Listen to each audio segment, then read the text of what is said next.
Bismillahirrahmanirrahim. Assalamualaikum warahmatullahi wabarakatuh. Innal hamdalillah nahmaduhu wa nasta'inuhu wa nastaghfiruh wa na'udzu billahi min shururi anfusina wa min sayyiati a'malina. May yahdihillahu fala mudilla lahu wa may yudlil fala hadiya lahu. Allahumma shalli wa sallim wa barik ala sayyidina Muhammadin wa ala alihi wa ashabihi wa man tabi'ahum bi ihsanin ila yaumiddin. Rabbi shrah li sadri wa yassir li amri wahlul 'uqdatam min lisani yafqahu qawli, amma ba'd. Hadirin jamaah Masjid Al-Aqsa yang dirahmati Allah. Alhamdulillah pagi hari ini kita bertemu kembali dalam keadaan sehat walafiat. Mudah-mudahan kita semua senantiasa dalam lindungan Allah Subhanahu wa taala.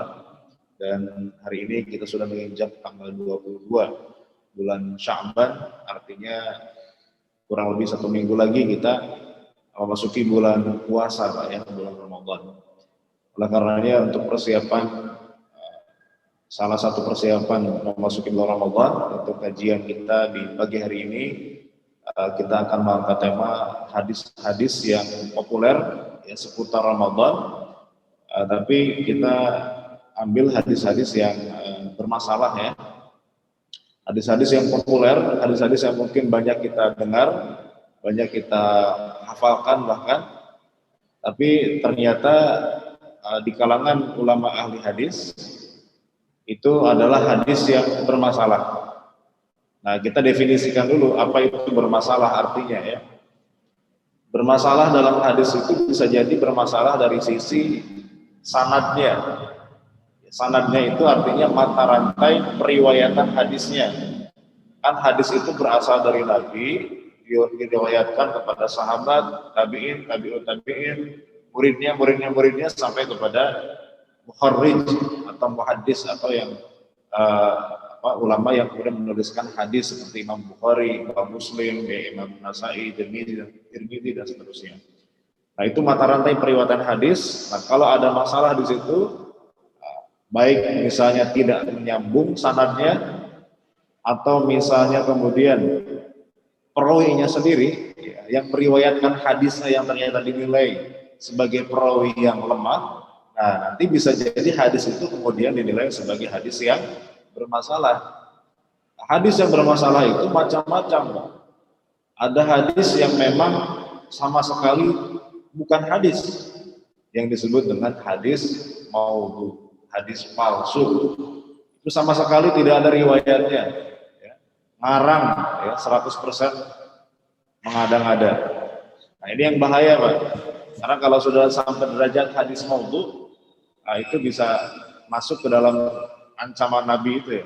Man kadzdzaba alayya muta'ammidan falyatabawwa maq'adahu minan nar.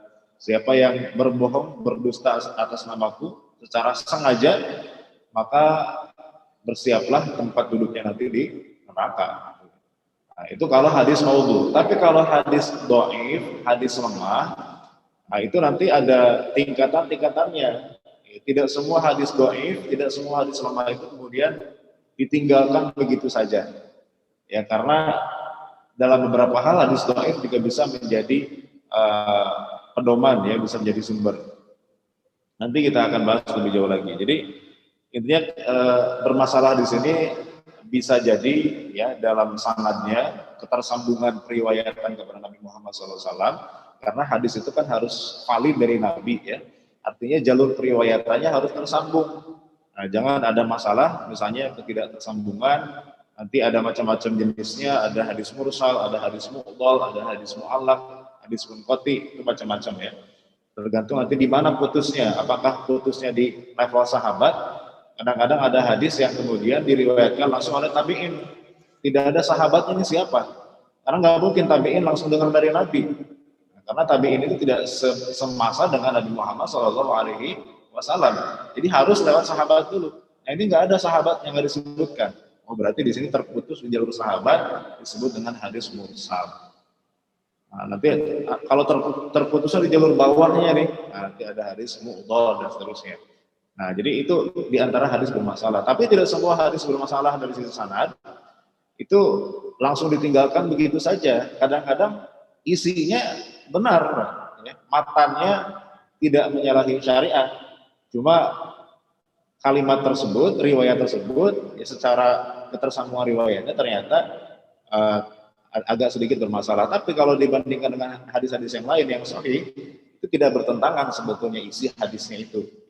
Nah, nanti kita akan coba lihat ya apa saja misalnya hadis-hadis seputar Ramadan yang kita sering dengar, yang kita mungkin sering hafalkan, ya, didengar di mimbar-mimbar ya, di pengajian-pengajian, tapi ternyata bermasalah ya. Karena sumber permasalahan hadis itu macam-macam nanti ya. Bisa jadi karena misalnya sanadnya tadi atau perawinya. Nah, perawinya sendiri ini macam-macam, Pak. Ada perawi yang kemudian dinilai sebagai orang pendusta, sehingga ketika dimeriwayatkan hadis, maka kemudian hadisnya dianggap tidak bisa diterima. Ya. Walaupun misalnya beritanya benar. Misalnya apa? Ada kebakaran yang di daerah Bintaro misalnya. Itu real, fakta kebakarannya. Tapi yang menyampaikan orang yang sehari-hari dia berdusta. Kira-kira orang percaya apa enggak? Bisa jadi nggak percaya karena pembohong. Padahal kebakarannya real. Nah, itu. Jadi bisa jadi hadis dhaif itu bisa jadi dia memang hadis.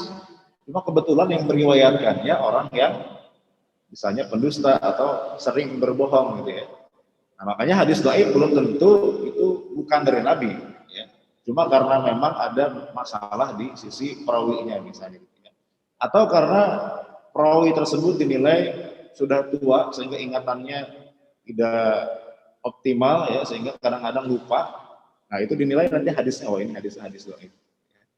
Tapi belum tentu itu hadis dhaif itu adalah bukan perkataan Nabi, belum tentu ya. Karena bisa jadi hanya karena cacat di perawinya saja, padahal sebetulnya itu hadis Nabi.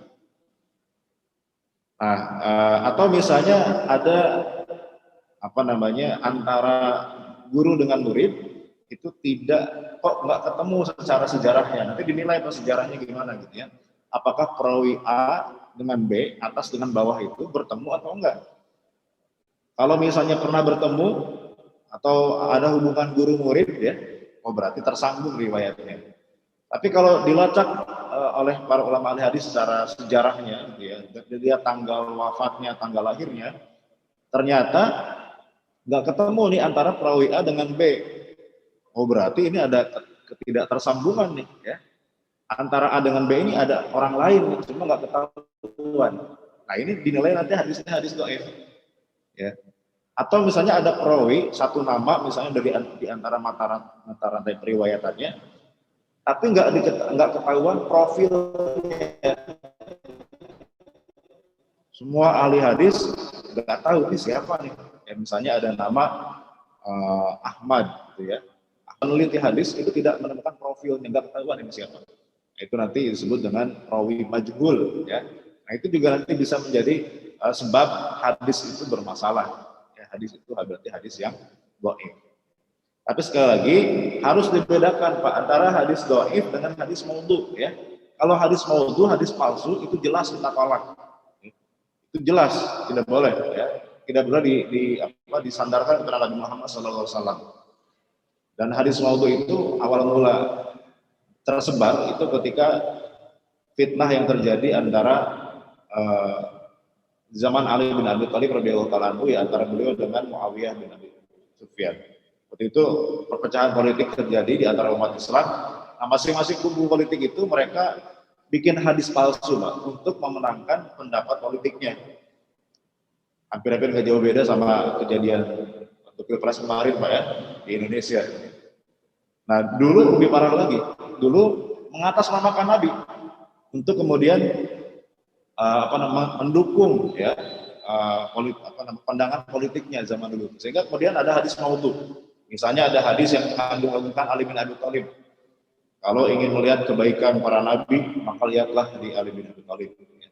Itu hadis maudhu. Hadis diciptakan oleh pendukung Ali yang kemudian disebut dengan Syiah. Ya. Banyak hadis-hadis maudhu zaman itu, sehingga setelah itu terjadi, para ulama ahli hadis mulai kemudian meneliti. Benar nggak nih ini hadis diteliti? Sanadnya, siapa yang meriwayatkan, ya. Diseleksi kembali ya kesahihan hadisnya.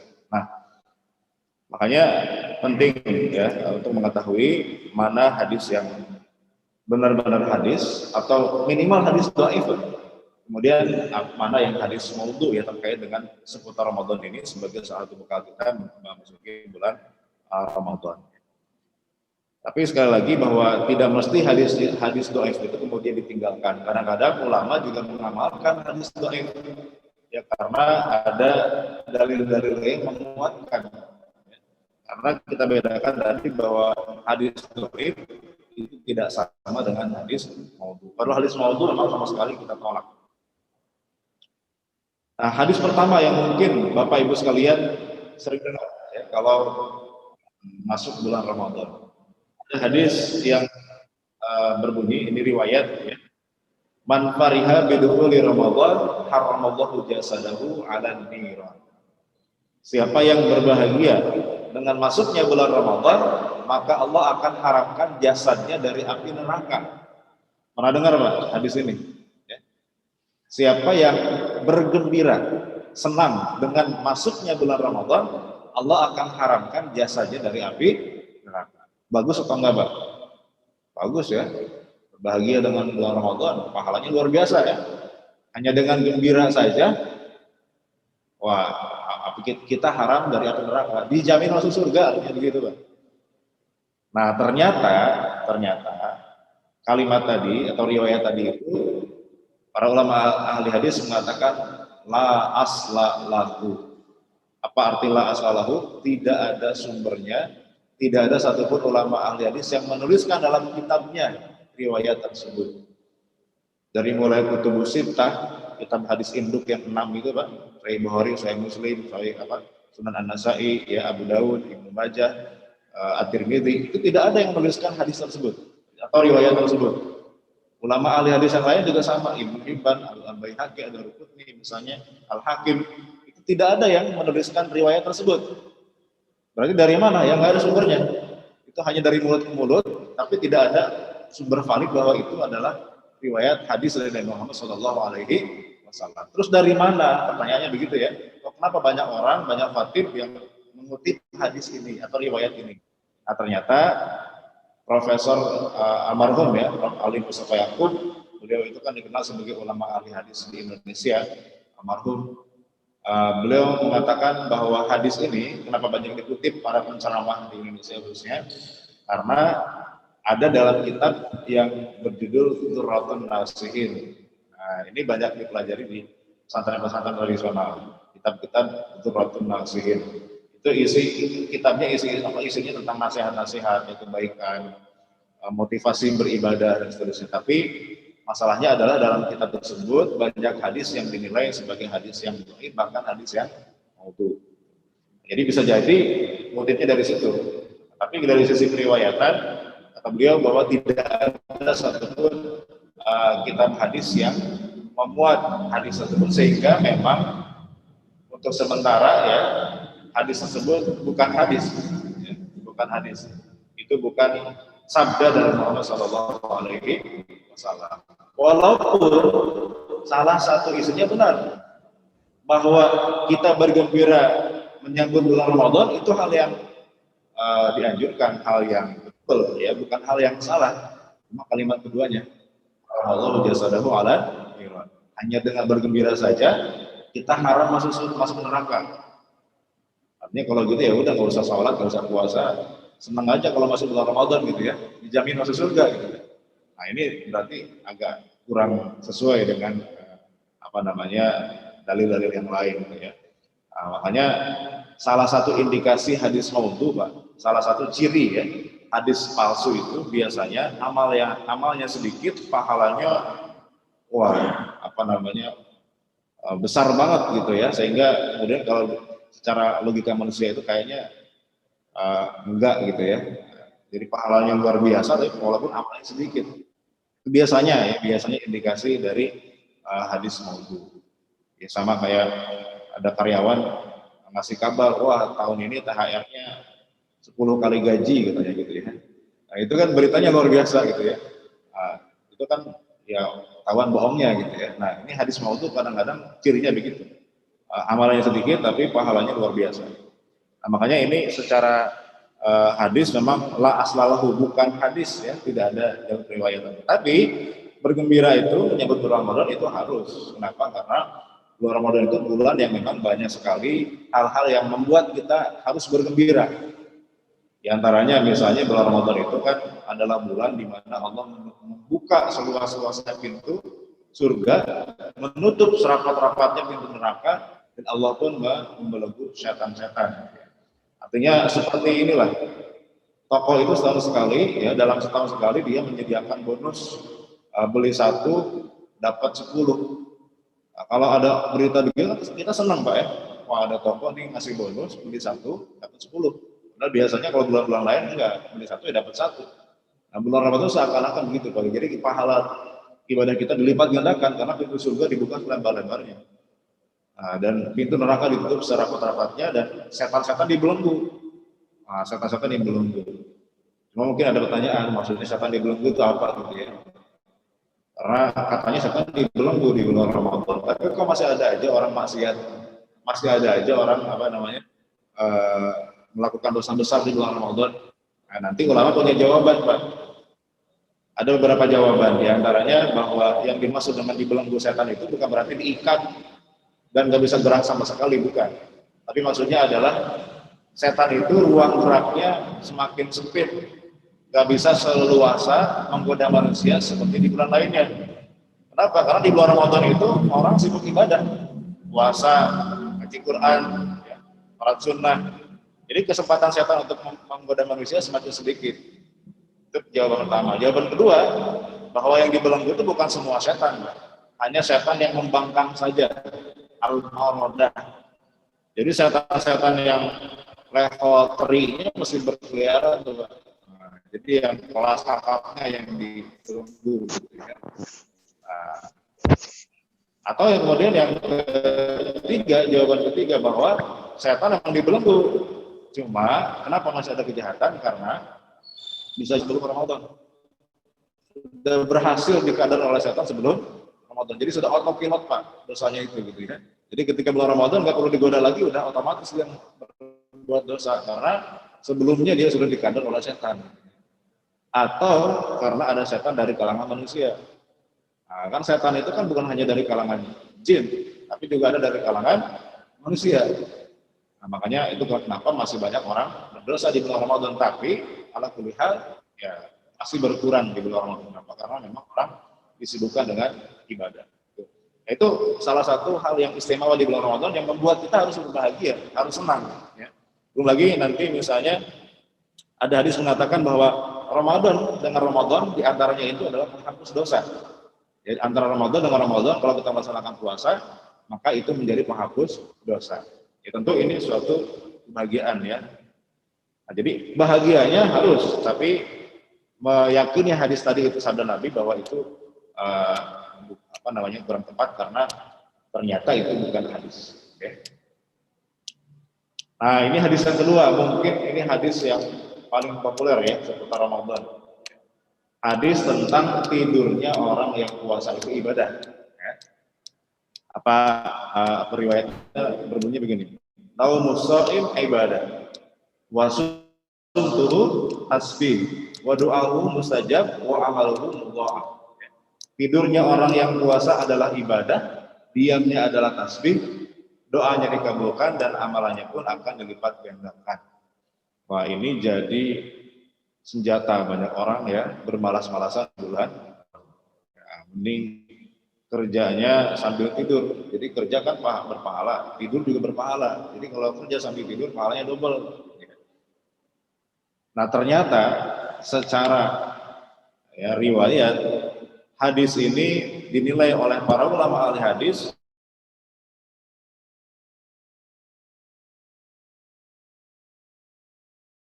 misalnya hadis ini diriwayatkan oleh Ibnu Syahid dalam kitab At-Targhib, oleh Imam Al-Baihaqi dalam kitab Syu'abul Iman, As-Silafi dalam Mu'jamuz Safar ya.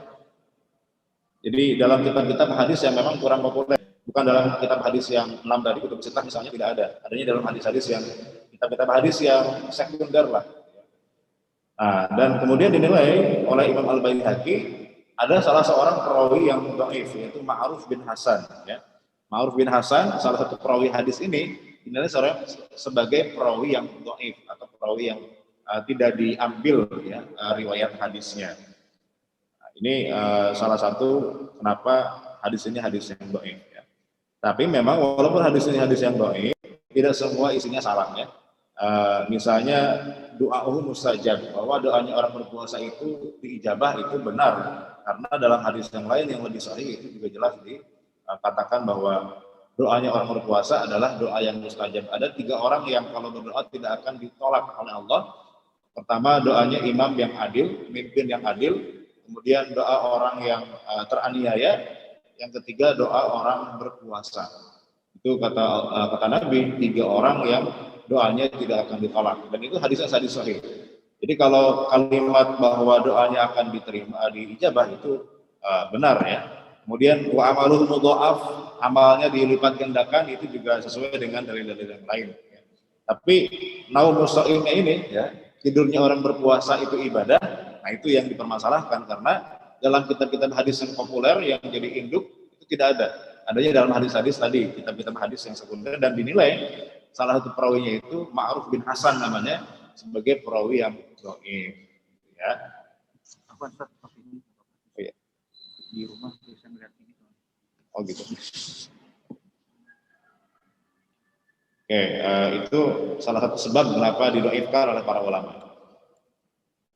Nah, jadi sebetulnya alasan kita bermalas-malasan di bulan puasa karena ada hadisnya bahwa orang tidur di bulan puasa itu ibadah, ternyata tidak ada landasannya, Pak. Tidak ada dasarnya. Adanya hadis dhaif, ya, yang jadi landasannya. Bahkan kalau kita lihat sejarah, justru di bulan Ramadan itu umat Islam dulu menggunakannya dengan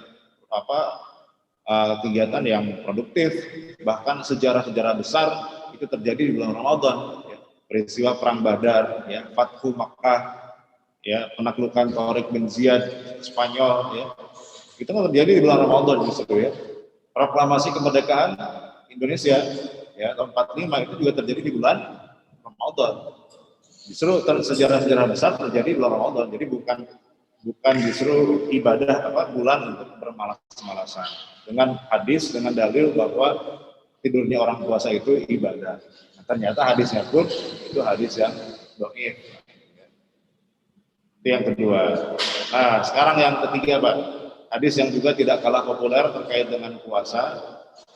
Satu riwayat mengatakan sumu tasihu.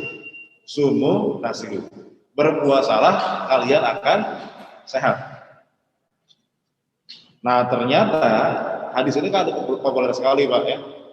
Bahwa puasa itu orang pasti sehat. Karena ada hadisnya, sumu tasihu, puasalah maka akan sehat. Ternyata ini hadis diriwayatkan oleh Imam Al-Tabrani dalam kitab Al-Awsat, Abu Naim dalam kitab At-Tib, ya. Kemudian dinilai oleh Al-Hafidz Al-Iraqi, salah seorang ulama kritikus hadis, ya, dalam kitab Takhrijul Ihya, bahwa hadis ini diriwayatkan dari Abu Hurairah bisa hadis dhaifin dengan sanad yang lemah, dengan sanad yang tidak kuat. Nah, cuma memang tidak sepakat ulama ahli hadis. Ternyata walaupun tadi misalnya Al-Hafidz Al-Iraqi mengatakan hadis ini hadis yang lemah, tapi ada sebagian ulama ahli hadis yang lain yang justru mengatakan hadisnya hadis sahih. Ya, misalnya pendapat dari Al-Haythami yang wafat tahun 807 Hijriah, itu beliau mengatakan bahwa rijaluhu thiqat, artinya perawi-perawi dari hadis ini semuanya terpercaya, thiqah. Nah, jadi memang di sini ada sedikit perbedaan pendapat di antara ulama hadis apakah hadisnya sahih atau dhaif. Sebagian mengatakan hadisnya sahih, sebagian mengatakan hadisnya dhaif, ya. Ini wajar, Pak, dalam hadis itu kadang-kadang ulama ahli hadis juga beda pendapat. Ada yang satu mengatakan sahih, satu mengatakan dhaif. Sama dengan dalam masalah fikih lah kira-kira, Pak. Dalam fikih itu kan banyak perbedaan pendapat. Ada yang mengatakan halal, haram, sunnah, makruh, dan seterusnya. Dalam hadis juga sama. Jangan kira ketika hadis dikatakan sahih atau dhaif itu sudah mutlak, Pak. Belum tentu. Karena bisa jadi ada ulama ahli hadis yang lain yang ternyata beda pendapat, bisa jadi. Ya, itu wajar karena menetapkan hadis atau sahih atau dhaifnya hadis itu juga ijtihad, itu juga produk penelitian ulama. Ya, tidak ada wahyu yang mengatakan misalnya hadis ini hadis sahih dicap oleh Nabi, enggak. Itu hadis sahih atau dhaif itu juga adalah penelitian ulama. Jadi kadang-kadang antara ulama dan ulama yang lain itu beda, wajar. Karena misalnya menilai suatu perawi, ada seorang perawi Pak dinilai oleh ulama ahli hadis A, ini sikoh nih, terpercaya, tidak pernah bohong, ibadahnya bagus, orang soleh, ya, bukan orang fasik, ya, sehingga hadisnya diterima. Tapi ada ulama ahli hadis yang lain menilai perawi ini, mungkin dia tahu sisi lain kehidupan dari perawi ini. Ya, ternyata di balik kesalehannya itu dia suka berbohong misalnya gitu ya. Dan ketahuan oleh ulama B, sedangkan ulama A dia nggak tahu bahwa perawi itu yang pernah berbohong atau suka berbohong misalnya. Sehingga penilaiannya jadi berbeda Pak. Menurut sahih, menurut B itu dhaif. Nah, ini makanya biasa dalam ilmu hadis. Oke, jadi memang yang tadi itu bermasalah karena ada perbedaan pendapat, ya, walaupun sebagian mengatakan sahih. Gitu ya. Berikutnya, ada hadis yang kemudian terkenal sekali, ya, kita dengar terkait bulan Ramadan, bahwa bulan Ramadan itu awaluhu rahmatun, wa awsatuhu maghfirah, wa akhiruhu ikun minan. Nah, bulan Ramadan itu dibagi tiga, awalnya adalah rahmat, pertengahannya adalah maghfirah atau ampunan, akhirnya adalah pembebasan dari api neraka. Nah, ini seringkali dikutip dalam berbagai macam ya, kesempatan dalam khutbah ya. Dan ternyata oleh para ulama ini dinilai hadisnya hadis yang dhaif. Ini diriwayatkan oleh Ibnu Khuzaimah misalnya, kemudian Imam Al-Baihaqi, Ibnu Abi Dunya ya, dan Ibnu Hajar itu kemudian mengomentari hadis ini bahwa ada perawi yang disebut dengan Zaid bin Jad'an itu adalah perawi yang dhaifun jiddan. Jadi bukan hanya dhaif, tapi dhaifun jiddan, lemah sekali.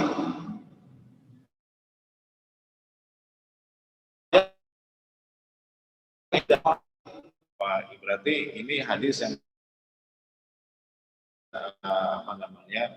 tidak bisa kita sebut sebagai berasal dari Nabi, ya, karena ternyata dhaifun jiddan, lemah sekali. Nah, maka sebetulnya yang sahih ya, kalau kita lihat hadis yang sahih, bahwa kalau tadi kan dibagi awalnya rahmat, tengahnya maghfirah, ampunan, akhirnya adalah itu minan nar. Jadi seolah-olah rahmat hanya di awal saja, tengah, akhir nggak ada. Ampunan hanya di tengah saja, awal akhir nggak ada gitu ya. Nah, maka ini dibantah bahwa yang sahih, hadis yang sahihnya bukan begitu. Hadis yang sahihnya bahwa semuanya dari awal sampai akhir itu bulan rahmat, bulan maghfirah, bulan pembebasan dari api. Jadi kita minta ampun dari dosa bukannya di tengah Ramadan saja. Dari awal sampai akhir kita minta ampun. Ya, karena ampunan itu dibuka dari awal sampai akhir. Rahmat itu adanya di awal sampai akhir, bukan hanya di awal saja. Jadi ini memang menghasilkan pemahaman yang kurang tepat kalau kita berpegang pada hadis yang dhaif ini. Seolah-olah rahmat itu hanya di awal, maghfirah hanya di tengah, pembebasan dari api neraka hanya di akhir. Nah, itu yang kemudian bermasalah dari sisi pemahaman dan dari sisi kemudian sanadnya ya, sehingga ini hadis yang lemah ya. Nah, yang berikutnya ini juga hadis yang menjadi kontroversi ya, terkait dengan doa berbuka puasa. Kan ini doa berbuka puasa yang populer di kita itu kan bunyinya Allahumma lakasumtu antu wa ala rizqika aftartu rahmatika ya arhamar rahimin. Di TV kan biasanya dibacakan doa tersebut ya. Nah, pertama begini Pak, kita nilai dari sisi riwayat hadisnya dulu ya. Kalau dari sisi riwayat hadisnya memang ya ulama menetapkan bahwa hadis ini hadis yang dhaif. Kenapa? Karena ada ketidaktersambungan riwayat. Hadis ini dinilai sebagai hadis yang mursal. Ya. Hadis yang mursal itu tadi adalah hadis yang level sahabatnya nggak ada, nggak ketahuan siapa yang meriwayatkan, sahabat siapa yang meriwayatkan. Jadi langsung ke bawahnya. Nah, sehingga di sini ada profil sahabat yang tidak ketahuan, sehingga kemudian dianggap hadisnya hadis yang dhaif atau hadis yang mursal. Nah, cuma meskipun ini hadis yang mursal, pertanyaan berikutnya, apakah tidak boleh diamalkan? Apakah nggak boleh kita baca doa Allahumma laka sumtu wa bika amantu ala rizqika afdal birahmatika ya arhamar rahimin? Apakah itu disebut bid'ah gitu ya? Ternyata meskipun ini hadisnya hadis yang dinilai dhaif, tapi ternyata para ulama tetap mengamalkan. Ya, misalnya bahkan Ibnu Taimiyah dalam kitab Syarhul Umdah, ya, beliau menukil riwayat dari Ibnu Abbas bahwa Nabi Muhammad SAW itu berkata ya ketika buka puasa, Allahumma lakas sunnah wa ala rizqika aftarna fataqabbal minna innaka antas samiul alim. Kemudian Al-Qadhi mengatakan al-mustahab lahu ayat wa inda iftarihi bima rawa Anas. Jadi walaupun hadis-hadis dhaif, tapi para ulama tetap menganjurkan kita membaca doa tersebut. Karena tadi Pak, tidak mesti hadisnya dhaif itu bukan sabda Nabi, enggak mesti. Karena dhaif itu tadi kan ada tingkatan-tingkatannya. Ya, bisa jadi hadis itu secara sanad dhaif tapi ternyata dikuatkan dengan misalnya itu bersanad dari guru ke guru ke guru sampai ke Nabi. Ya, walaupun dari sisi hadisnya ini dhaif, tapi diamalkan terus menerus secara turun temurun oleh para ulama. Ini menunjukkan bahwa ini ada kekuatannya, ya, bukan asal hadis dhaif. Dan begini Pak, dalam masalah doa sendiri, bahkan kita bikin doa sendiri saja kan boleh Pak ya. Nggak harus pakai hadis atau hadis dhaif, kita bikin sendiri pun ya, kita ngarang sendiri, boleh nggak Pak kita berdoa? Ya boleh. Ya, apalagi ini hadis walaupun hadis yang dhaif, ya, maka tetap dianjurkan, dibolehkan. Dan isinya kan baik, Allahumma laka sumtu wa bika amantu ala rizqika birahmatika ya arhamar. Itu isinya baik doa tersebut. Pun ada hadis yang lain yang sahih ya terkait dengan buka puasa. Misalnya ada kalimat zahabal dhama wa talatil urub wa sabatal ajru insyaallah. Itu memang hadisnya sahih. Cuma kalau kita lihat artinya kan zahabal dhama, telah hilang rasa dahaga.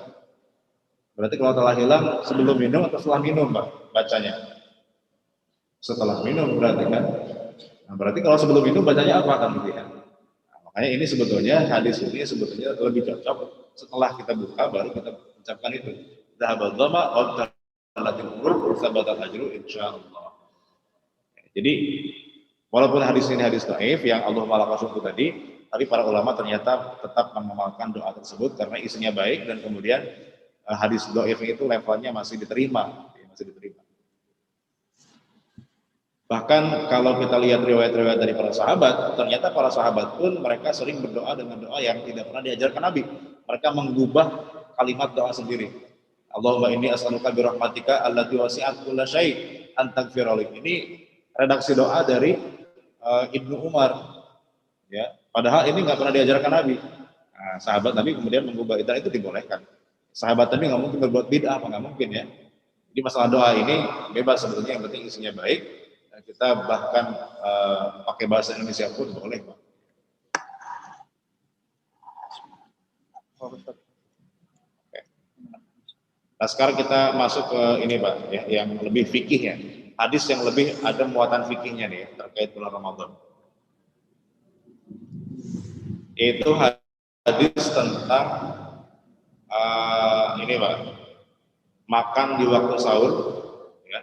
Karena ini masih ada sedikit pemahaman di sebagian umat Islam, katanya kalau kita lagi sahur nih Pak ya, kemudian dengar azan subuh itu masih boleh lanjut atau harus sudah berhenti? Lagi sahur nih Pak, belum selesai tiba-tiba azan subuh, itu masih boleh lanjut atau harus berhenti? Selanjut Pak ya. Memang ada hadisnya ya. Hadisnya mengatakan idza sami'a ahadukum an-nida fala yadhu hatta yaqdiya hajatahu minhu. Kata Nabi, ini hadis sahih ya. Jika kalian mendengar azan, maka jangan meletakkan makanan yang ada di tanganmu ya, artinya jangan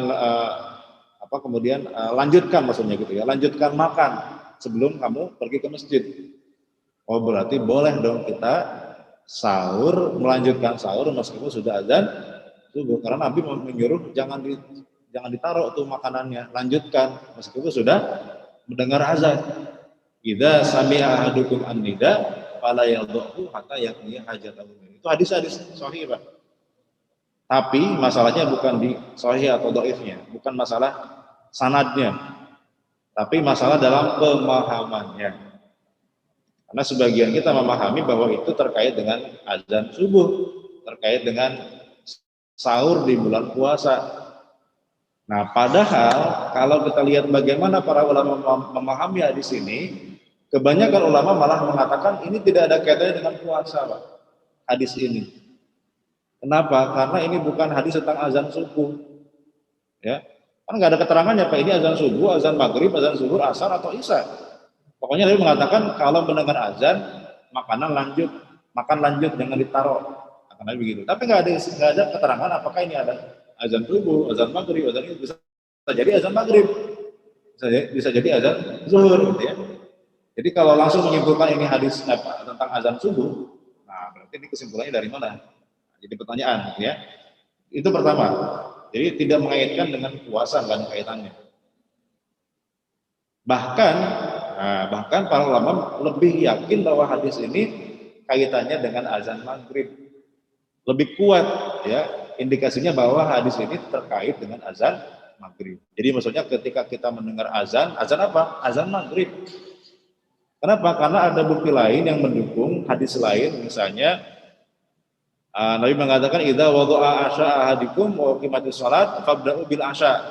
Ketika sudah dihidangkan makan malam ya, kemudian salat sudah iqamah ya.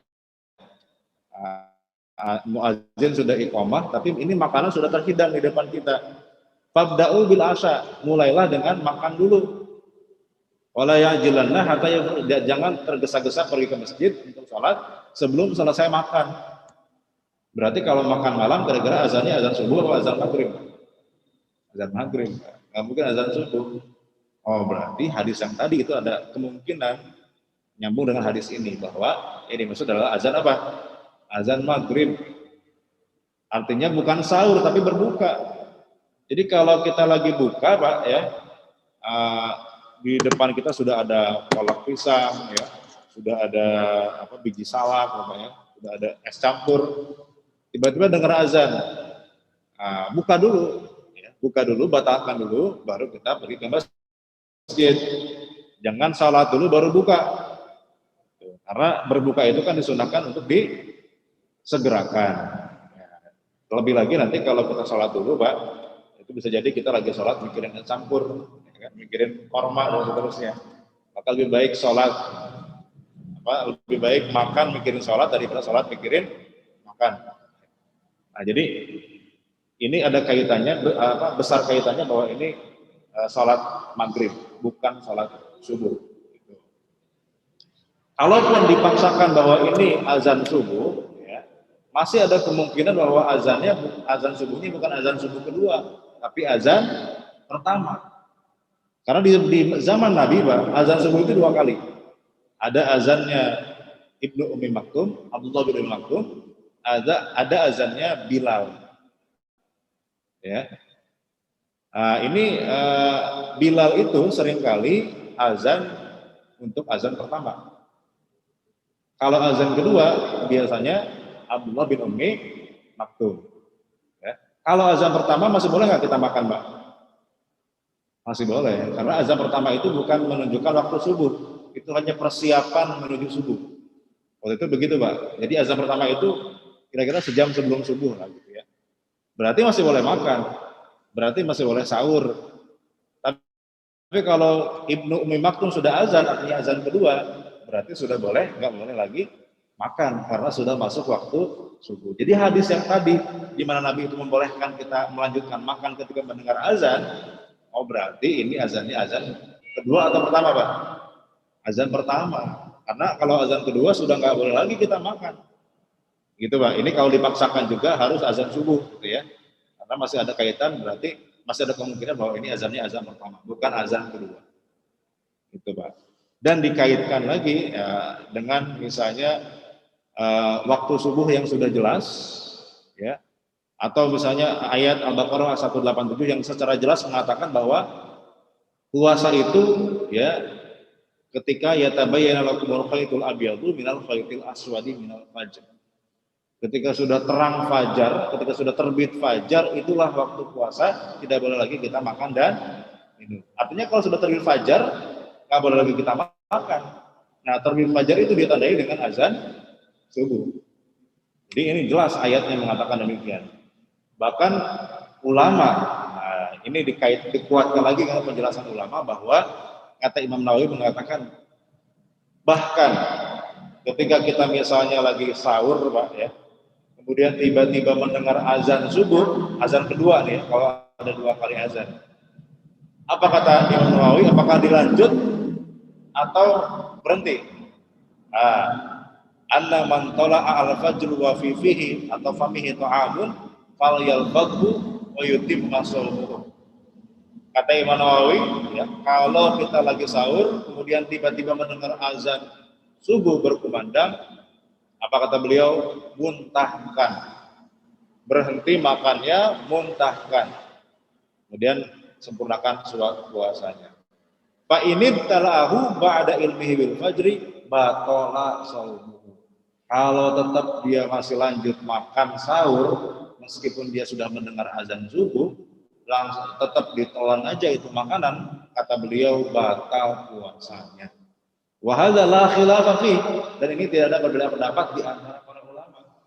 Artinya kalau sudah azan subuh sudah menandakan awal waktu puasa. Start puasa itu ketika waktu subuh. Jadi kalau kita sudah mendengar azan subuh, ya sudah nggak boleh lagi kita makan minum, Pak. Berhenti, Pak. Kata masih ada sesuatu di mulut, muntahkan, kata Imam Nawawi. Kalau ditelan juga, batal puasanya, Pak. Wajib diqodho itu, ya, wajib diganti. Nah, jadi sebagian kita masih salah persepsi memahami bahwa kalau azannya belum selesai masih boleh minum, ya. Kalau azannya belum selesai masih boleh makan. Padahal Imam Nawawi tegas mengatakan tidak boleh. Kalau sudah azan subuh itu sudah berarti sudah menunjukkan awal waktu subuh. Makanya di kita, Pak, ada jadwal imsak, ya kan? Itu sebetulnya ijtihad para ulama. Di zaman Nabi nggak ada istilah imsak, memang nggak ada. Cuma ini ijtihad para ulama supaya kita lebih hati-hati, ya, supaya jangan sampai kebablasan pas azan masih makan. Makanya dikasih jeda antara sahur dengan azan subuh. Nah, itu 10 menit lah kira-kira kita sudah berhenti. Supaya jaga-jaga, walaupun bukan haram, ya, tetap masih boleh kita makan dalam 10 menit itu, masih boleh. Cuma ini sebagai kehati-hatian supaya nggak kebablasan pada saat azan, ya paling tidak 10 menit sebelum azan kita sudah berhenti. Dan itu ternyata ada dalilnya, Pak. Dalilnya apa? Nabi itu dalam satu riwayat dikatakan antara makan sahur dengan azannya sekitar membaca 50 ayat. Jaraknya antara makan sahur Nabi dengan azan subuh itu sekitar 50 ayat membaca Al-Quran. Nah, dikira-kira 50 ayat, berarti sekitar 10 menit lah gitu ya. Nah, makanya diambil jadwal imsak itu 10 menit sebelum subuh. Itu sebetulnya ada juga landasannya sebagai kehati-hatian. Jadi kalau sudah azan, Pak, hati-hati, Pak, ya. Jangan dilanjut. Oke, saya kira itu dulu ya, karena sudah menunjukkan jam 6 lewat 7. Sebelum kita tutup, mungkin ada yang ingin ditanyakan terkait dengan ini. Iya. Gini, Lailatul Qadar itu memang ulama beda pendapat, karena memang ada beberapa versi riwayat tentang Lailatul Qadar. Apakah di 10 malam terakhir, apakah hanya di tanggal-tanggal tertentu saja, ya? Ada sebagian mengatakan Lailatul Qadar itu hanya di tanggal 27, ya. Ada yang mengatakan pokoknya 10 hari terakhir, ya, di tanggal-tanggal ganjil, ya. Berarti 29, ya, 27, 25, 23. Nah, karena memang hadisnya di malam-malam ganjil. Saya kurang hafal, Pak, hadisnya ya terkait dengan Lailatul Qadar. Cuma kalau kita lihat penjelasan para ulama, ya, ulama sedikit berbeda pendapat dalam masalah menilai atau menentukan kapan malam Lailatul Qadar, karena memang dirahasiakan. Ya, dirahasiakan. Hikmahnya apa dirahasiakan? Supaya kita kemudian setiap malam kita beribadah, jangan cuma di satu malam, 2 malam doang. Bahkan ada sebagian ulama yang berpendapat bahwa malam Lailatul Qadar bukan hanya di 10 hari terakhir, bahkan di malam ganjil di sepanjang bulan Ramadan itu bisa jadi ada malam Lailatul Qadar di situ.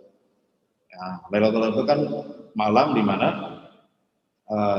ibadah kita sama dengan 1000 bulan. Nah, itu sebetulnya rahasianya, hikmahnya adalah supaya kita kemudian bersungguh-sungguh dalam beribadah, ya, sehingga kita dengan motivasi untuk mendapatkan Lailatul Qadar. Makanya kemudian dirahasiakan kapan tepat kemudian tanggal dari Lailatul Qadar tersebut. Ya, dan mudah-mudahan kita semua ya, mendapatkan Pak ya di Ramadan kali ini malam-malam yang termasuk malam Lailatul Qadar, kita mudah-mudahan sedang dalam keadaan beribadah, bukan sedang dalam keadaan lalai. Ya oleh karenanya ya kita kalau bisa setiap malam kita memaksimalkan ibadah kita.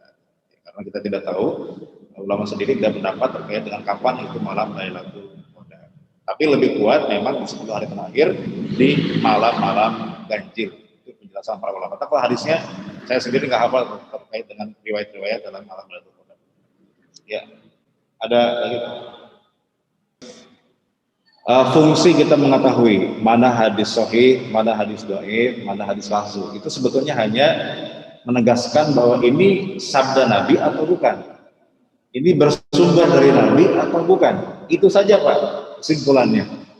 Nah, masalah apakah nanti diamalkan atau tidak, itu bukan kewenangan ulama ahli hadis, nanti kewenangan dari ulama ahli fikih.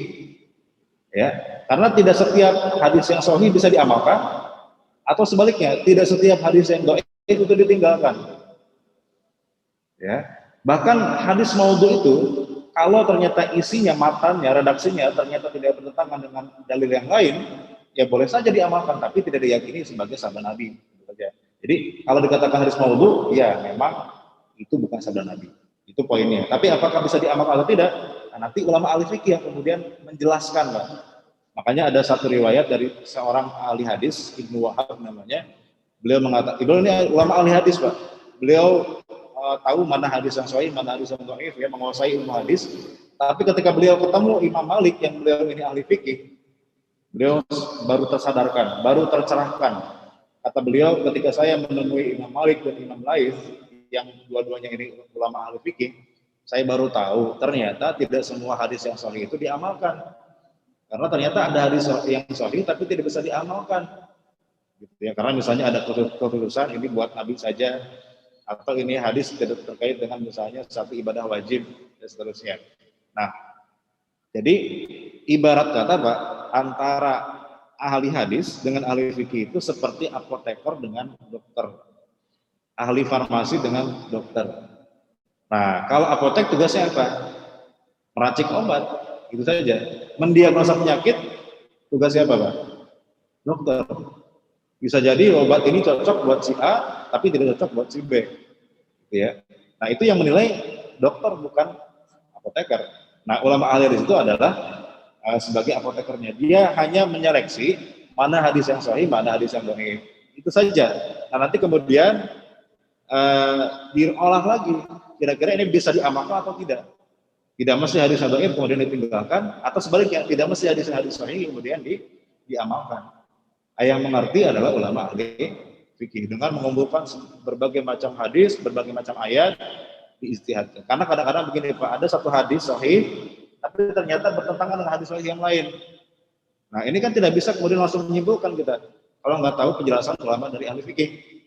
Ya, makanya nah kalau dulu ya memang kadang-kadang satu ulama itu beliau ahli hadis juga, ahli fikih juga. Ya. Kalau sekarang di zaman sekarang nih Pak, fakultasnya dibedakan. Kalau kita kuliah jurusan keagamaan, fakultas hadis sendiri, fakultas syariah sendiri. Gitu ya. Jadi jarang orang sekarang itu yang dia ahli fikih sekaligus ahli hadis. Jarang. Kalau dulu, ulama zaman dulu, mereka rata-rata ahli fikih ya, ahli hadis ya. Jadi mereka selain tahu hadis ini sahih atau dhaif, mereka juga tahu bagaimana cara menyimpulkan hukum dari hadis tersebut. Ya. Jadi nggak mesti hadis sahih kemudian kita tinggalkan, nggak mesti Pak. Ya. Kalau masih sekedar dhaif dan hadis sahih, itu belum kesimpulan hukum. Ya. Nah yang jadi masalah adalah ketika itu sudah jadi kesimpulan hukum. Kalau sudah sahih harus diamalkan. Ini yang jadi sering masalah gitu Pak. Kalau sudah doi berarti yang ditinggalkan. Nah ini makanya yang jadi masalah adalah ketika orang itu memahami hadis secara tekstual tadi. Kalau sudah sahih ya kenapa nggak diamalkan? Kalau sudah dhaif kenapa ditinggalkan? Ternyata tidak sesederhana itu. Ya ada metode-metode lain oleh ulama ahli fikih kemudian untuk menentukan hukum. Tidak semua sahih diamalkan, tidak semua dhaif itu kemudian ditinggalkan. Makanya cara paling aman memahami hadis Pak, bagaimana? Merujuk pada ulama ahli fikih. Ya. Kalau kita sudah belajar fikih Pak, itu sudah sepaket. Kita sudah belajar hadisnya juga. Tapi kalau kita belajar hadis saja, itu kita belum tahu kesimpulan hukumnya. Ya, kita hanya baru belajar ini sabda Nabi yang ini yang bukan sabda Nabi gitu ya. Tapi kesimpulan hukumnya kita belum tahu. Nah makanya biasanya kalau hadis itu selalu ada syarahnya, penjelasan tentang hadisnya. Ya, jadi tidak hanya baca sekedar tekstualnya saja, tapi kita juga baca syarahnya atau penjelasan dari para ulama. Itu lebih aman sebenarnya daripada kita hanya melihat ini hadisnya sudah sahih kita amalkan, nggak sesimpel itu Pak. Hadis tentang niat puasa ini bunyinya begini Pak, man lam yubayyitus siyama minal lail fala siyama lahu. Ini hadisnya sahih, siapa yang tidak berniat puasa semenjak semalam maka tidak ada puasa baginya, artinya tidak sah. Oleh karenanya semua ulama sepakat bahwa niat itu menjadi rukun puasa. Tidak sah orang puasa kalau tidak berniat semenjak malam harinya. Man lam yubayyitus siyama minal lail fala siyama lahu. Siapa yang tidak berniat puasa semenjak semalam, maka tidak ada puasa. Makanya batasan niat itu sebelum waktu subuh. Jadi sebelum subuh kita sudah berniat puasa. Nah kalau sudah subuh, lewat subuh kita belum niat, artinya tidak sah puasanya. Nah cuma masalahnya, apakah boleh berniat puasa untuk 1 bulan di awal saja? Atau harus setiap malam?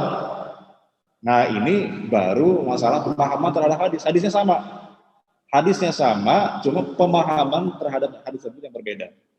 Antara mazhab Maliki dengan mazhab Syafi'i.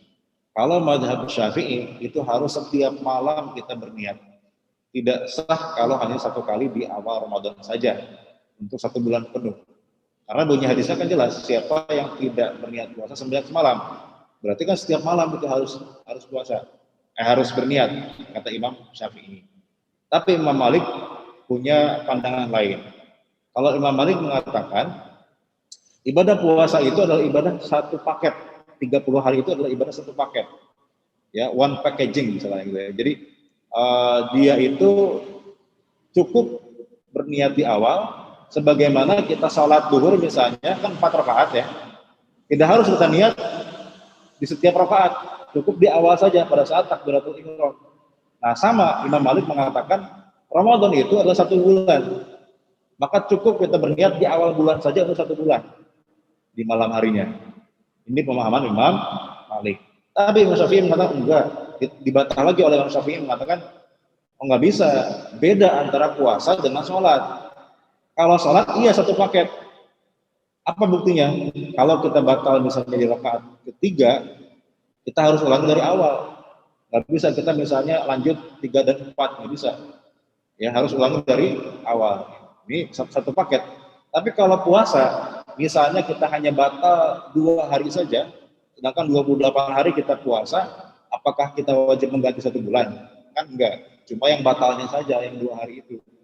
Nah berarti ibadah puasa itu tidak 1 paket. Perharinya itu adalah ibadah yang terpisah. Buktinya kalau batal 1 nggak jadi harus diganti semua, enggak.